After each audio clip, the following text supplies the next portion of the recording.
wasn't when I got here. I started drinking at 11. I didn't share that fact with friends or schoolmates. It took me to a place where shit doesn't matter, and I liked that place. I didn't want to. I didn't want to ever leave.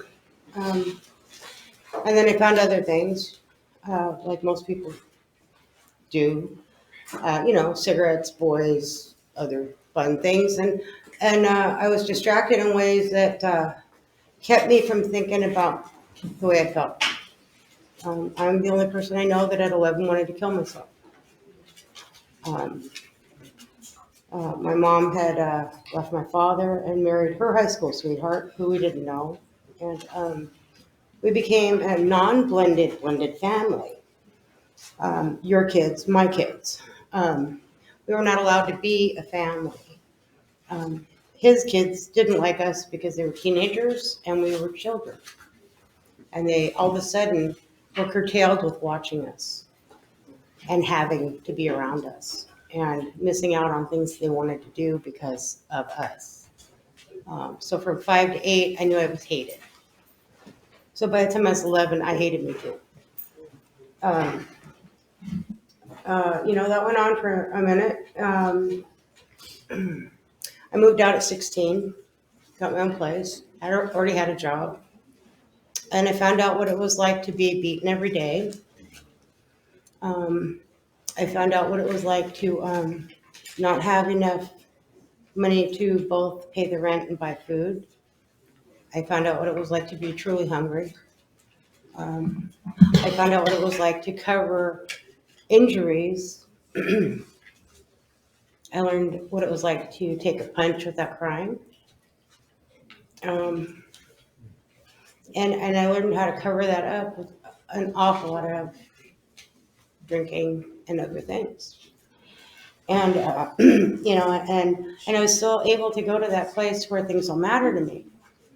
Nothing mattered. Not happiness, not sorrow, not pain. I actually prided myself in being able to take a really good punch. I don't think most girls pride themselves on that type of thing. I had been going in bars since I was 13. I've never been taller than this. But I had no fear. I wasn't one of those kids that went in, God knows somebody's going to see me. I had parents of school friends serving me. And then they'd see me show up at their house. Well, how do you know my son? I'm like, we're in the same class. Yeah, and you're still going to serve me, trust me. Because I know every day I've been here. So I was, I would do whatever it took to continue to not feel anything. And that's not how I thought I would grow up living. And then when I got out of that situation, I met a man. He was dating my sister. And so I married him. And, and he thought I was obnoxious when I drank, so he proposed. And then after we got married, he came home like from his swing shift job. I work days. And he'd be like, well, I came home for lunch. Where were you? I'm like, out. And he goes, where? I'm like, at the bar. Why? I'm like, why wouldn't it be? I mean, like, we had two totally different views on this. When I met him, he was on a 2-week vacation that he chose to not take his trip to Hawaii and hang out with me. So we went out every night. Why go out every night? That wasn't a vacation to me. That was my normal daily thing. And, it's not my fault you can't keep up.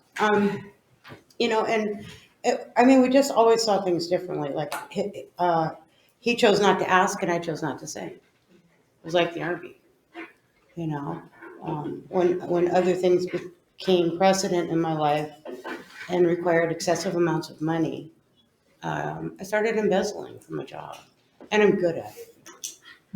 And numbers is my thing. I can look at a tally sheet and tell you if the number's wrong. So later I got an AA degree in accounting. I'd already learned to embezzle, but I thought I should do it the right way.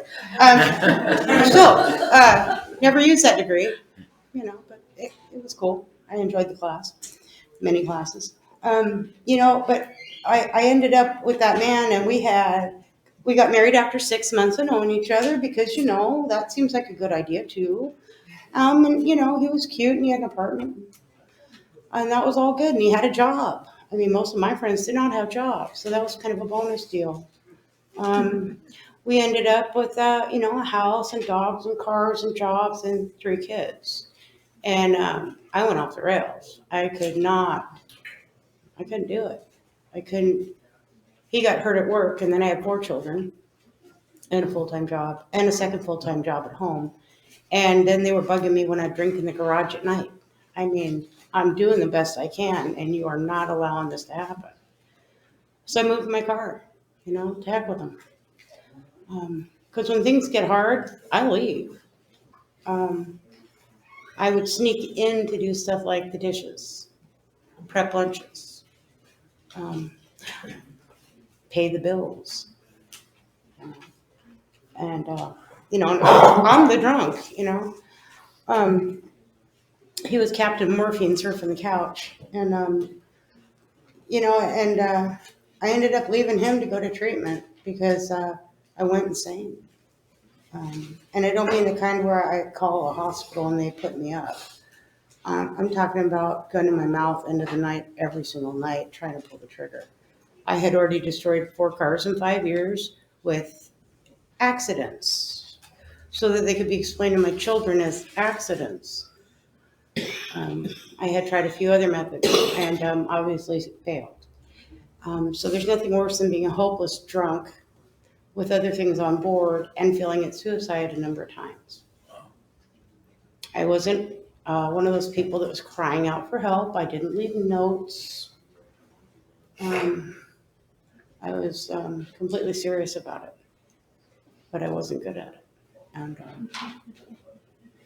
so then my drinking and other use took a really bad turn where I couldn't even escape it. I couldn't stop the noise. All the things that had taken place in my life up to that point, I was then 27.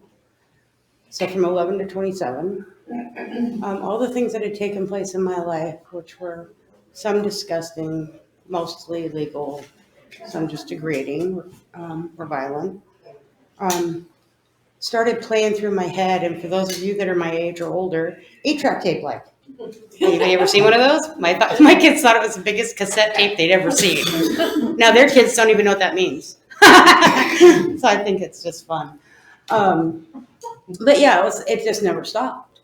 And it didn't matter how much I drank or how long I stayed awake to drink or where I put myself to drink or when I came to from drinking. It just wouldn't stop. I could not only not get to that place where things don't matter, I got to a place where things mattered so much that I couldn't live with them. I just couldn't stand me. I couldn't stand my life. I couldn't stand my choices. And yet I couldn't do the right thing. I couldn't go back and be a wife and a mom. I couldn't do it. And I think part of that was 3 years into a 9-year marriage, I was told by my husband that I was crying about something, and I think my mom had probably torn me a new one. She had a way of hurting me, and I was crying to him about it, and I'm like, I'm glad I married my best friend, and he looked at me dead on, and he goes, you can't be friends with a woman. And, my life opened up, and I got swallowed alive. So I had no friend, so I couldn't talk to him, and I didn't know where to turn. I didn't know people that went to AA. I didn't know people in the bars that had court slips. I mean, I knew people were gone for periods of time because they were in jail or prison, but I didn't know anybody who got sentenced to AA or sent to a treatment center, which is funny because when I thought back about it later, I knew a lot of people like that. But I knew people at work that I had donated leave time to go to treatment 3 or 4 times. It never crossed my mind to ask for help. I got fired on purpose so I'd have more time to drink to get past that place where I couldn't stop the noise. I needed all day, every day to get to that place that just dulled down the sound. Um, and even after I dried out in treatment, um, I realized that even though I didn't have anything on board, I wouldn't admit I was an alcoholic. I would admit to other things that I had a problem with. But I was saving alcohol for another time.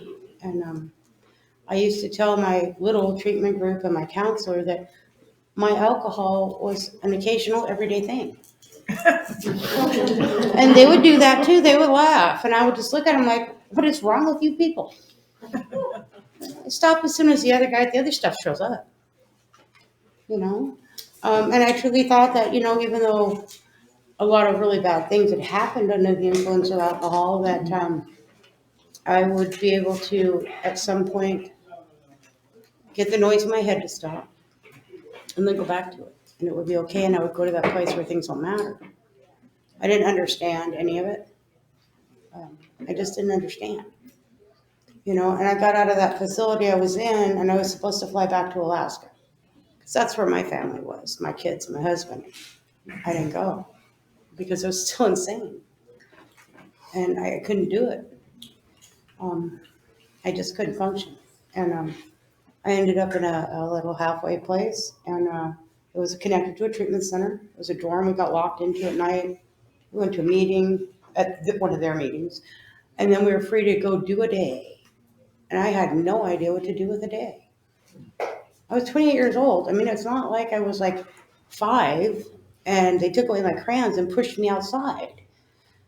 I just didn't know what to do. I didn't know how to hold a conversation with anyone anymore.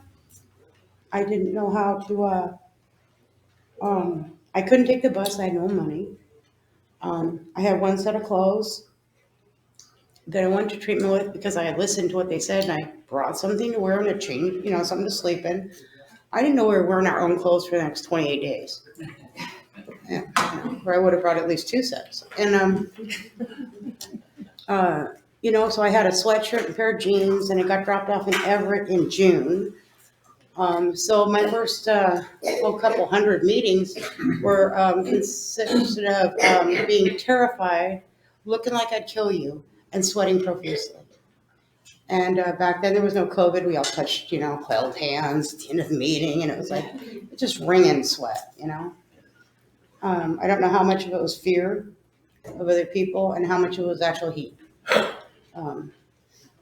But I met some really cool people there, and that was at 18th and Baker. That's where I grew up. I sat in there for years. I would do the janitorial, and I would sit in there for years, just in the upstairs meeting hall room, alone at night, and look at the man in the bottle and the bottle of the bottle. They took that painting down for about, I don't know, 3-4 weeks to make a mug to represent it. I freaked out. I think I was the first person to notice it was missing.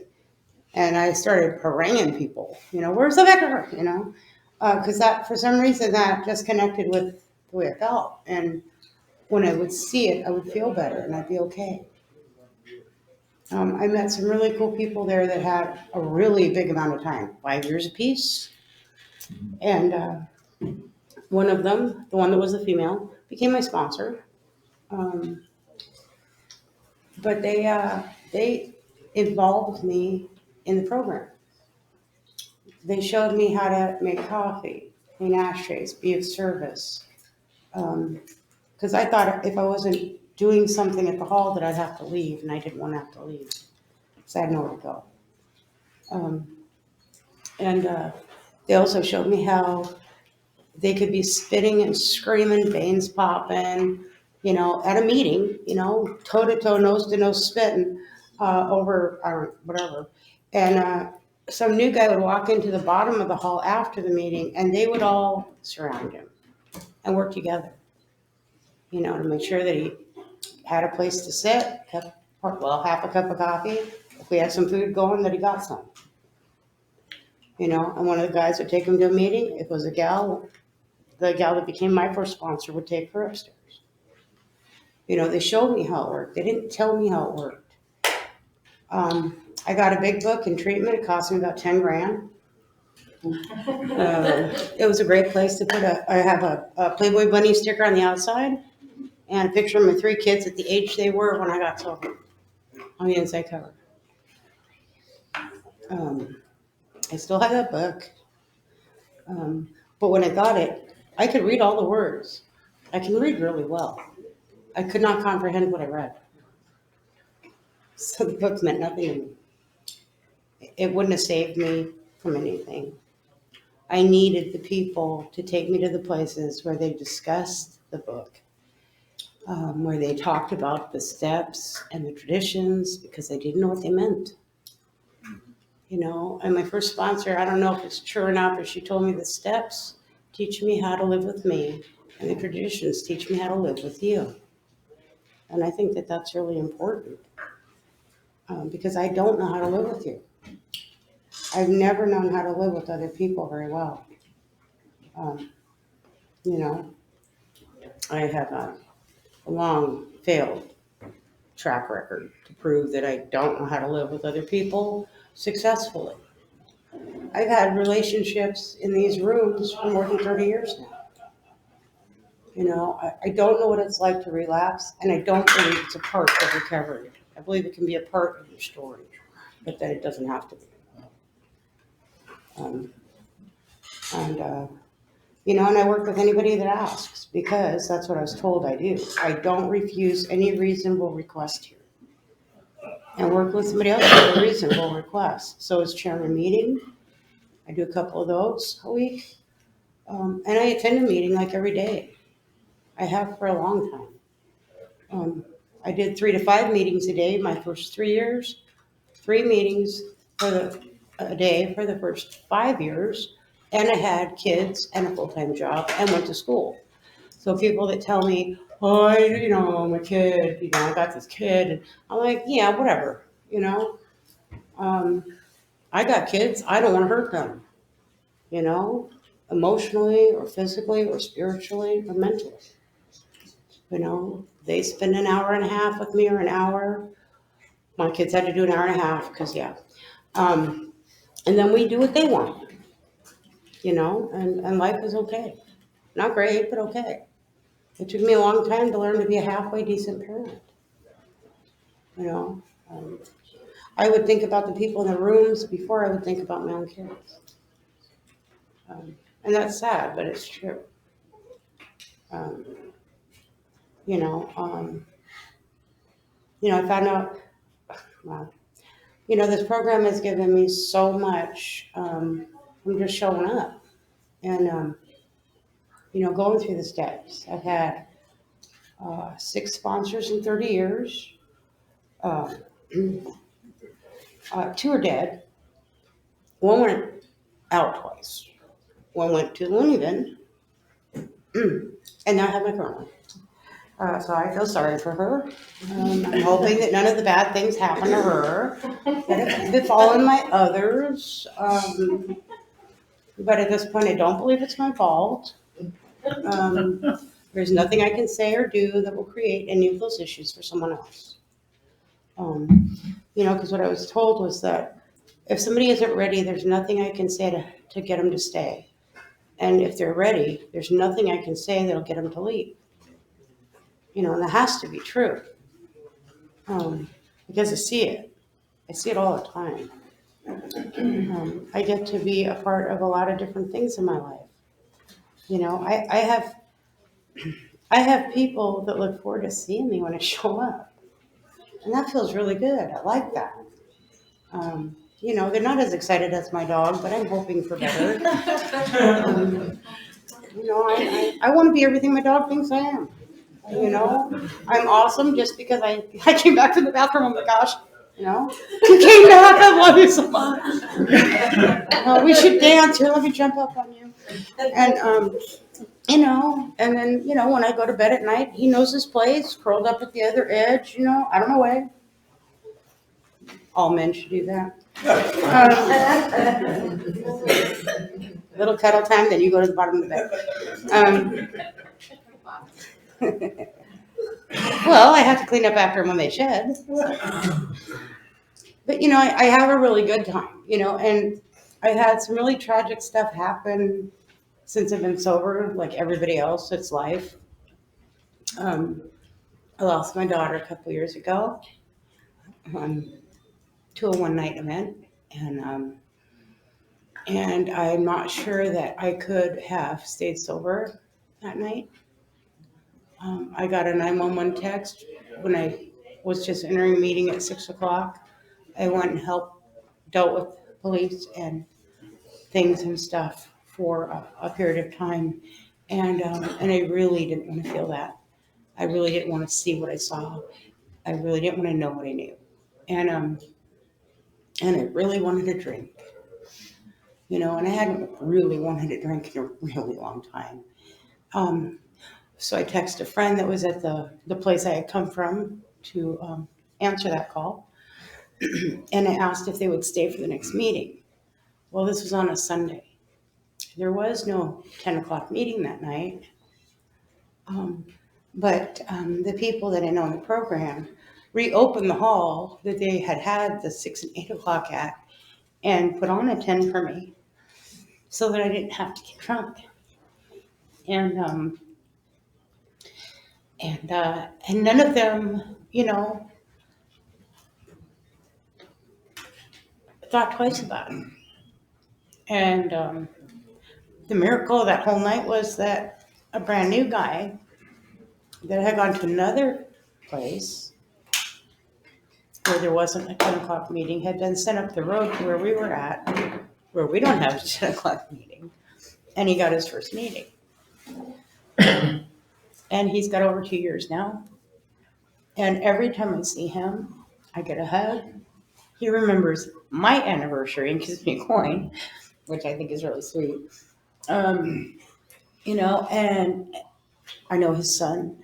I watched his life change. We get miracles here like that.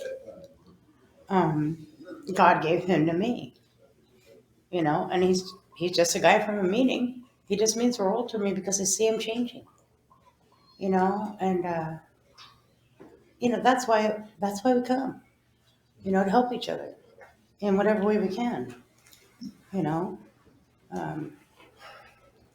yeah. I can't do another 5 minutes, sorry. So, that's my story. I'm sticking to it. Thanks. Thank you.